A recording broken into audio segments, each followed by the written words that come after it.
last video, I have shown you my first two games at the FISCA tournament. Today, I will show you the third and the fourth game. Now, we start with the first game, an easy one. E4, E6, D4, D5. My opponent chose the French exchange variation. Remember, I am black. Bishop D3, Knight C6. This is my new idea. My idea is to play Bishop to D6 and Queen to F6 to pressure the D4 pawn. But I can't play Queen F6 now because I will lose a pawn. So I play Knight E7 to secure the pawn. Knight E2, castle, Bishop F4. Now I face a tough decision to sacrifice a pawn or not. After a lengthy thought, I think that I should sacrifice one pawn to gain the advantage. Maybe I am right. Bishop F5, Bishop D6, Knight D6, and Queen D5. He won a pawn, but now I had Rook E8. He couldn't castle. Now he has to play some move to make the E2 knight secured first. So Knight D2, Queen E7, pressure the E2 knight at any cost. Queen F3. Now it seems that I am losing, but I have a very brilliant move, which is Knight F5. The idea is to make the black queen running away from the F3 square.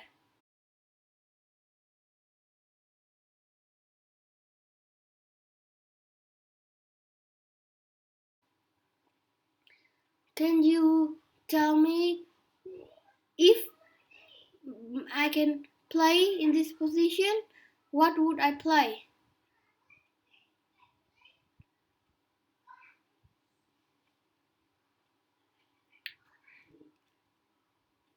Of course, Knight D4. This is best. He knows that, so he played castle queenside. Now I am down pawn, but I regain it with Knight H4. Queen G3, Knight G2, Queen G2, and Queen E2. The material are equal, but I have the better position due to my strong pawn structure. He has some chances to attack my king, so I centralize my queen first. And Queen F4. My queen are really strong here. King B1, G6.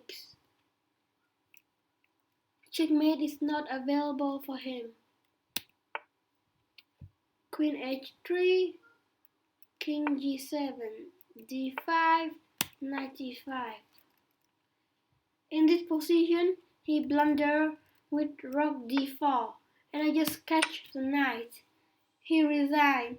Thank you. Now we will see the second game, which is the fourth game in the tournament, which I lost. I am white.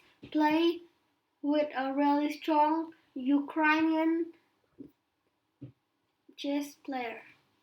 E4, C5, Sicilian defense. This is the French variation. In this position, my target is E5. I will try to play F4, Knight C3, Bishop G5, and something like that. Rook E1, Bishop. Knight D2 is the next move. Knight C4. Castle, Knight C4, D6, Queen E2, Rook E8, and Bishop G5. I gave him the 2 bishop, but I had the D5 square.